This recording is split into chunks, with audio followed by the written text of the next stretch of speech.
రాష్ట్రంలో రైతు బంధు రాక అనేక మంది రైతులు ఆందోళన చెందుతున్నారు.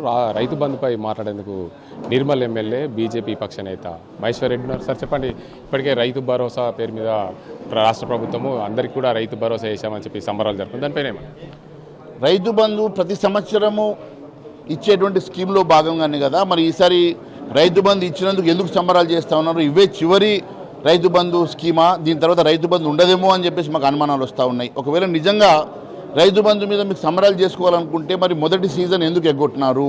మొన్నటి సీజన్లో 4 ఎకరాల వరకు వేసి మిగిలిన వాళ్ళకి ఎందుకు మోసం చేసినారు? ఇప్పుడు పూర్తిగా ఎన్నికలు ఉన్నాయి కాబట్టి, లోకల్ బాడీ ఎన్నికలు ఉన్నాయి కాబట్టి చివరిసారిగా రైతు బంధు వేసి ఎన్నికలకు పోవాలన్న ఒక ఆలోచనతోటి, మీరు నీచమైనటువంటి ఆలోచనతోటి మీరు ఈ రకంగా చేస్తూ ఉన్నారు.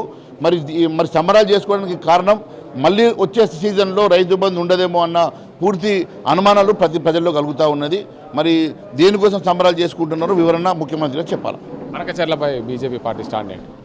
బనకచెర్ల మీద వెంటనే అసెంబ్లీలో దీని మీద చర్చకు అసెంబ్లీని ప్రవేశపెట్టి దీని మీద చర్చకు పెట్టాలని డిమాండ్ చేస్తూ ఉన్నాం. అప్పుడు పూర్తిగా ఈ అంశం మీద మేము భారతీయ జనతా పార్టీ స్టాండ్ తెలియజేస్తాం. ప్రధానంగా ఇప్పటికే రాష్ట్రంలో అనేక మంది ఫోన్ ట్యాపింగ్లోనే మీ ఫోన్ కూడా ట్యాపింగ్ అయింది. నిజామాబాద్ జిల్లా ఎంపీ అరవింద్ గారి ఫోన్ కూడా ట్యాపింగ్ అయిన పరిస్థితి. ఈ ఫోన్ ట్యాపింగ్ పైన ఇటీవల కిషన్ రెడ్డి కూడా మాట్లాడారు, రాష్ట్ర అధ్యక్షుడు బీజేపీ. మీరేమంటారు?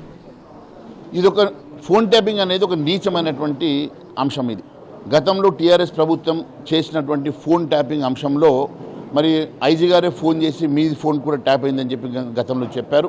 మరి గతంలో ఒక కొత్త సంస్కృతిని ఒరవడిని తీసుకొచ్చినటువంటి గత బీఆర్ఎస్ నాయకులు కేసీఆర్ గారు కావచ్చు, ఆ ప్రభుత్వం కానీ కావచ్చు, ఏదైతే ఫోన్ ట్యాపింగ్ చేసినారో దాన్ని మేము ఖండిస్తూ ఉన్నాం. దాని మీద సిబిఐ ఎంక్వైరీ పెట్టాలని డిమాండ్ చేస్తూ ఉన్నాం. ప్రధానంగా నిజామాబాద్ జిల్లా కేంద్రంగా జాతీయ పసుపు బోర్డు ఏర్పాటైంది. జాతీయ పసుపు బోర్డు సందర్భంగా మీ జిల్లాలో కూడా పసుపు బోర్డు పండుతుంది.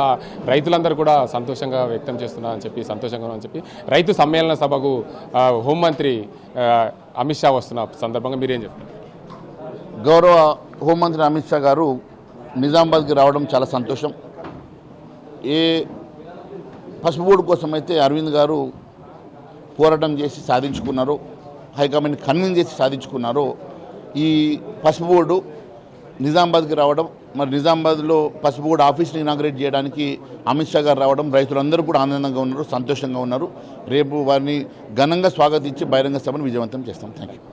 దానికి చూసుకోవచ్చు, ఏదైతే ఫోన్ ట్యాపింగ్ నీచమైన చర్య, దానికి సంబంధించి బీఆర్ఎస్ పార్టీ ఏదైతే ఫోన్ ట్యాపింగ్ చేసిందో దాన్ని ఖండిస్తున్నాం. రానున్న రోజులు ఏదైతే బనకచెర్లకు సంబంధించి మేము పార్టీ స్టాండ్ అసెంబ్లీలో తెలియజేస్తాం. ఇది నిజామాబాద్ జిల్లాలో ఏదైతే పసుపు బోర్డు అంశం కానీ, దాంతోపాటు రైతు భరోసా సంబంధించి రాష్ట్ర ప్రభుత్వం అమలు చేస్తున్న రైతు భరోసా సంబంధించి అది ఇదే చివరి భరోసా అనే సంబరాలు జరుపుకుంటున్నారనే ఉద్దేశం మీద నిర్మల్ ఎమ్మెల్యే అదేవిధంగా బీజేపీ శాసనసభ పక్ష నేత మహేశ్వర్ రెడ్డి అంటున్న పరిస్థితి. ఇది ఇక్కడ పరిస్థితి. కెమెరా అజీంతో గంగారెడ్డి, RTV నిజామాబాద్.